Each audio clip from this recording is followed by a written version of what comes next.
Hola a todos, el día de hoy voy a dar comienzo a una serie de reflexiones que voy a publicar mensualmente sobre palabras que usamos con frecuencia en nuestras conversaciones, incluso en nuestras reflexiones, y que no le damos toda la profundidad que ellas merecen.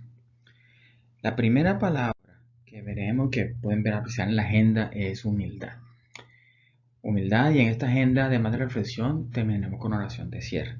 Para ello, por favor, dispónganse a, a escuchar, a hacer su interpretación y a recibir todas las invitaciones que les llegue con esta reflexión. Entonces decimos en nombre del Padre Creador, del Hijo Redentor y del Espíritu Santo Guía. Para llegar a la humildad voy a tomar primero el Evangelio del día de ayer, de Mateo 13, donde se habla de que el reino de los cielos puede ser comparado primero a un grano de mostaza, a la levadura de un pan y a un campo donde hay trigo y malezas. Es muy interesante este concepto porque la primera pregunta que nos llega a la mente es: ¿qué es el reino de los cielos? Entonces, el reino de los cielos, hemos sido educados muchas veces a algo súper lejos, donde solo se llega cuando uno se muere, y aún así toca ser muy bueno o hay una cierta de característica de lo que considera ser bueno. Eso da origen a muchas interpretaciones, esa es solo una de ellas.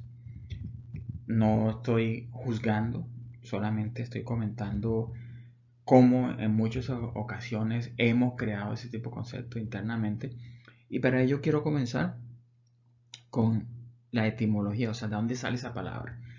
Entonces, la palabra reino viene del latín regnum, que significa el territorio de un regente. Un regente, entiéndase, un rey. Y el cielo, que viene del latín caelorum, es, representa el cielo que nosotros vemos en nuestras cabezas, y básicamente la casa de Dios. Así en muchas culturas se ha mostrado como la casa de Dios. Entonces, cuando reunimos esas dos palabras, llegamos a literalmente que el reino de los cielos es el territorio de regencia de la casa de Dios. Entonces, aún puede ser más confuso, porque ¿cómo así? ¿Qué significa la casa de regencia, el territorio de regencia? Bueno, entonces, fundamentalmente el reino de los cielos es la expresión del amor del Padre que habita en nuestra interioridad. Ese es el reino de los cielos. ¿Qué significa habitar en nuestra interioridad? Recuerden que la casa del Padre está en nuestro interior. Por eso son los cielos cuando Jesús dice: Padre nuestro que estás en los cielos.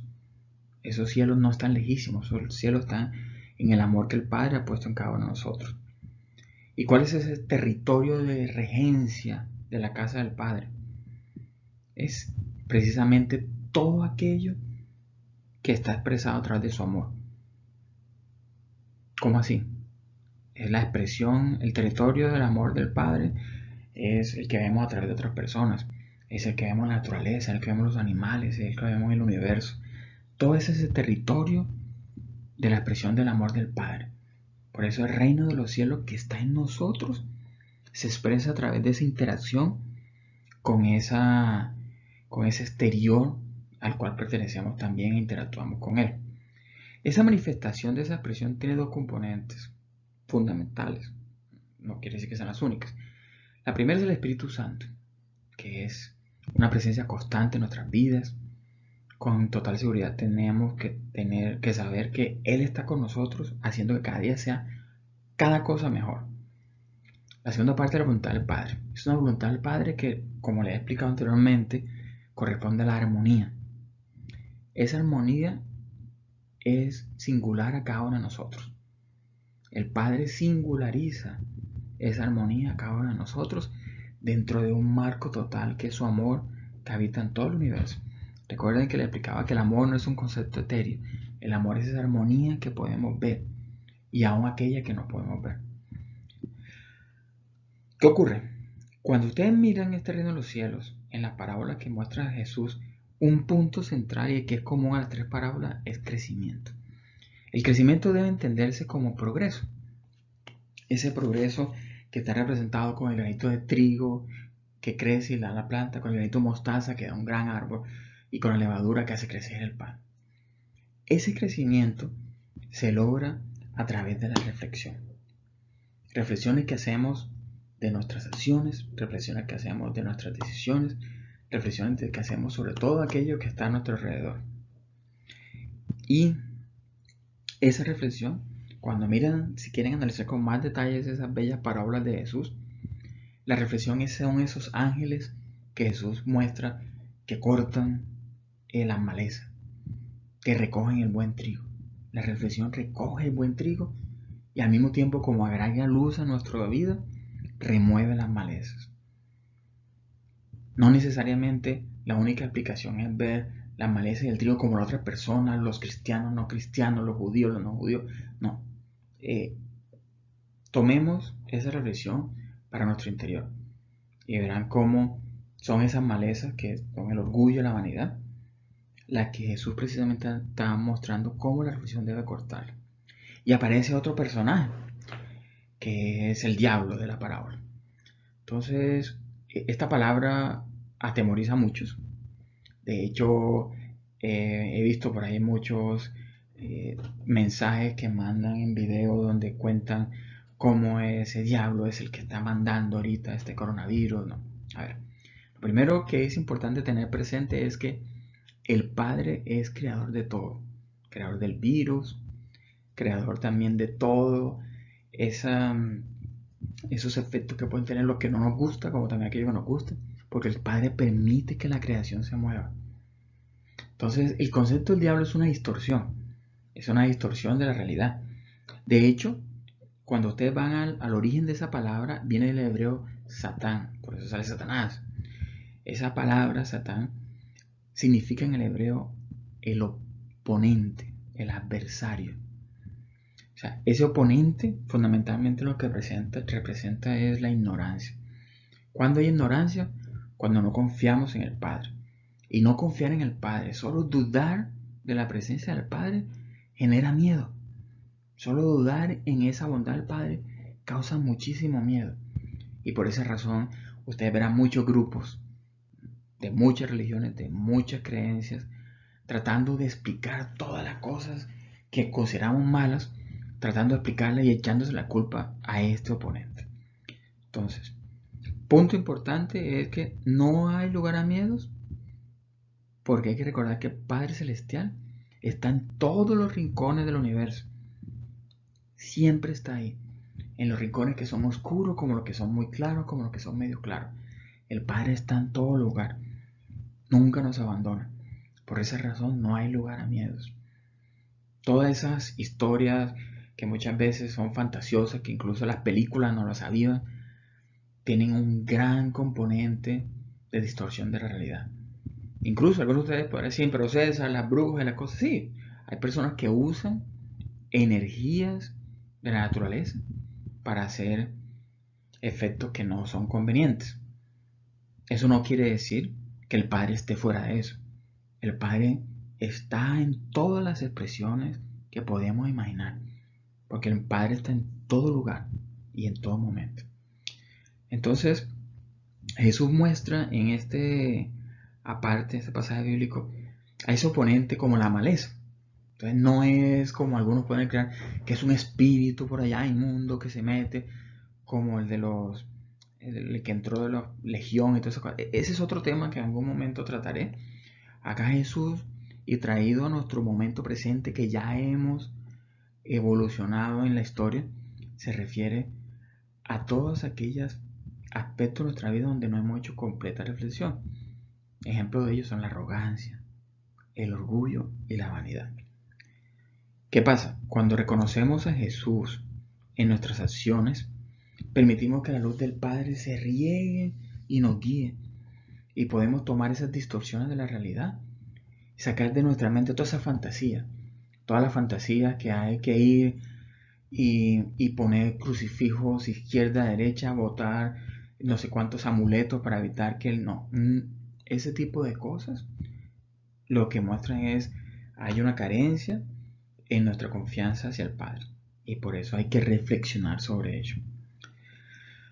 Entonces, gran conclusión de hasta donde voy con la reflexión es el reino de los cielos es la expresión del amor del Padre, que está en nuestro centro interior, que está en ese sagrario que tenemos en nuestro interior.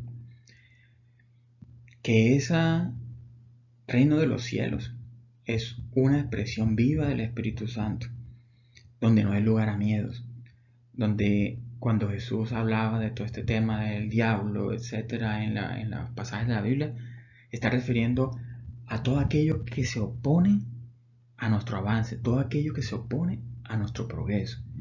Por eso la raíz hebrea de esa palabra Satán es oponente, es adversario, porque es algo que nos impide progresar, es algo que nos impide crecer. De ahí tanta imaginación que hemos visto en las películas. Entonces, llegamos al punto, bueno, ya sabemos qué es el reino de los cielos, ahora miremos qué es, cómo se llega a ese reino de los cielos, cómo alcanzar ese reino de los cielos. Comienzo con esta misma Mateo, pero en este caso el capítulo 13, donde dice que los rectos brillarán como el sol. Rectitud es otra palabra que miraremos más adelante. Ahorita la voy a usar para comentarle cómo alcanzar el reino de los cielos. Jesús da una pista grandísima. Cuando en Mateo 18 él dice, en verdad digo que si no os convertís y os hacéis como niños, no entraréis al reino de los cielos. Así pues, cualquiera que sea humilde como este niño, ese es el mayor en el reino de los cielos. Humildad. Entonces, pueden tomarse su tiempo de pensar qué es humildad. Hay muchas frases y muchas palabras de humildad. Entonces, vamos a hacer la reflexión sobre humildad. Entonces, la humildad, así como lo dice en el reino de los cielos, vamos a mirar que viene del latín humilis, que significa algo que es bajo, algo que es ligero, liviano. Ese humilis está relacionado con otra palabra latina que es humus, que es de donde podemos crear la palabra humano, humanidad, humanitario, humanitas. Todas esas palabras vienen de esa raíz. Entonces la primera impresión que nos llega de acá, de la etimología de humilde, es algo que es liviano, algo que está bajo. Y vamos a entender qué significa hacia abajo. Entonces la humildad tiene dos componentes, frente a los otros y frente a mí mismo. Frente a los otros es volverse alcanzable, por eso se habla de bajo. Imagínense un banco bajito que usted no tiene necesidad de hacer mucho esfuerzo para alcanzarlo, simplemente lo toma y cae. Asimismo es una persona humilde, es alcanzarle a los demás, se puede dialogar con esa persona, porque esa persona lo que hace es ver al otro ser humano, a la otra persona como un ser humano, con todas las características. Dicen, pero, César, pero ver a otro ser humano, pues yo veo al otro como ser humano. Cuando hablo de ser humano es en toda la dimensionalidad, en toda su dignidad. ¿Cuántas veces vemos personas que insultan a otras personas porque no tienen recursos o porque no son estudiados? Entonces no se está viendo como ser humano, se está viendo con menor dignidad. A eso hace referencia. La humildad es capaz de quitar esos títulos, de quitar todo ese conocimiento y ver a la otra persona al mismo nivel, con algo muy importante, y es ver a esa persona también como compañero en el camino de retorno al Padre. Con algunas cosas más avanzadas que nosotros, con algunas cosas no tan avanzadas, pero ambos y cada uno con un progreso a seguir. Y la otra mirada de la humildad es frente a mí mismo. Entonces, ¿cómo es así frente a mí mismo? Bueno, muchas veces ustedes se han dado cuenta de que se han echado mentiras. Las abuelas de antes decían que uno se puede creer las mentiras de los demás, pero cuando uno se cree las mentiras de uno mismo, hay problemas. Y así es cierto. La humildad frente a uno mismo es ser capaz de recordar que en ese cielo que el Padre ha puesto en mi interior, en ese amor que ha puesto dentro de mí, yo debo entrar a ese espacio con total sencillez y humildad. Algunas veces les contamos un ejercicio de cómo hacer la reflexión y lo voy a volver a hacer con la túnica blanca, porque va relacionado con esta inocencia. Cuando nosotros nacemos, recuerden que venimos con dos características fundamentales. La primera, inocentes. Nadie nace ya con problemas, ni con pecado, ni inocentes. Y la segunda, amados por el Padre. Y también por nuestros papás, obviamente. Entonces, entrar a mí mismo es verme con humildad porque yo estoy entrando al encuentro con el Padre que está en mi interior, ligero de equipaje, liviano, no poniéndome cosas encima. estoy ejerciendo lo que es la humildad. La humildad nace cuando yo tomo reflexión como lo mencionaba anteriormente, reflexión de mis acciones, de mis actos, de todas las cosas que pueden pasar a mi alrededor. Esa reflexión me permite sentirme amado por el Padre. Y sentirme amado por el Padre es entender que esa persona o esas personas que tengo a mi alrededor también son amados por el Padre. Por lo tanto, yo debo considerarlo con esa misma dignidad, independiente de su condición social, económica, de educación, etc. Eso es dignidad. Está fuera de toda esa cantidad de vestimentas. Entonces, recuerdo importante, cuando Jesús enseña al Padre Nuestro, no dice Padre mío, ni Padre tuyo. Siempre es Padre Nuestro, porque es el Padre de Jesús, es el Padre mío, es el Padre del que está al lado. Es el mismo Padre para todo lo que está a nuestro alrededor. Es el mismo reino de los cielos a disposición dentro de cada uno de nosotros. Unos lo usarán mejor, otros no lo usarán, pero ahí está. ¿Cuántas veces se habla de tanto amor desperdiciado? Porque es tanto amor que el Padre ha puesto en nosotros y muchos no lo aprovechan. Entonces, importante concepto, humildad. Volverme alcanzable viendo al Padre que tengo en mi interior, también viéndolo en mis otras semejantes. Bueno, ahora sí, pasemos a la oración de cierre. La oración de cierre va a estar centrada en decirle al Padre que quiero creer, sentir y vivir esa gran cercanía que tiene y que aún no entendemos muchas veces. Para ello, vamos a cerrar nuestros ojos muy lentamente. Vamos a tomar 2 respiraciones lentas y profundas.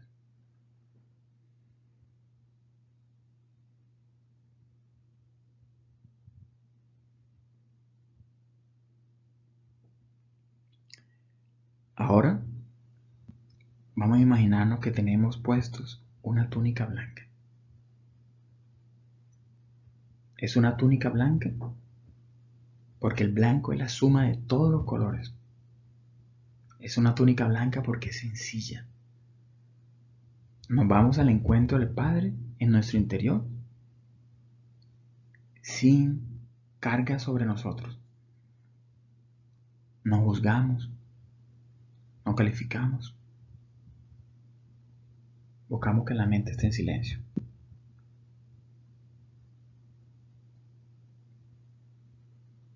Y escuchen mis palabras. Amado Padre, tú que habitas en mí, tú que eres el mismo Padre en cada uno de mis hermanos. Gracias te doy por la experiencia que me concedes hoy. Lléname de paz y confianza para armonizar mi ser. Me pongo frente a ti con total certeza de que todo lo que viene de ti es una bendición para mí. Dame tu luz este día para que pueda sentir más conscientemente la unión contigo. Padre, lléname de sabiduría para no actuar reactivamente con mis hermanos. Ayúdame a recordar que tu amor está aquí y ahora y actúa a través de mí. Padre, derrama tu luz para disipar mi ignorancia,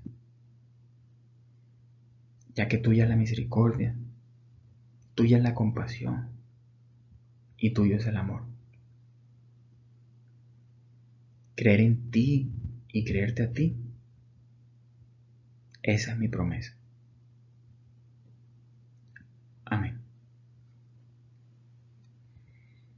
Tomemos unos segundos en ese silencio que estamos ahora.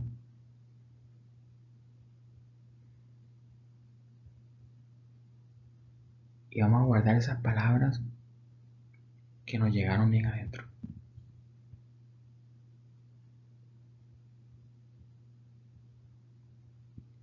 Con esa vestidura blanca en ese silencio.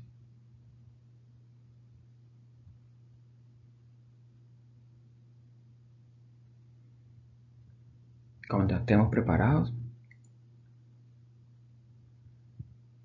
vamos a mover nuestros brazos, piernas. Y abrimos muy lentamente nuestros ojos. Y recuerden que quedamos en la compañía del Padre Celestial.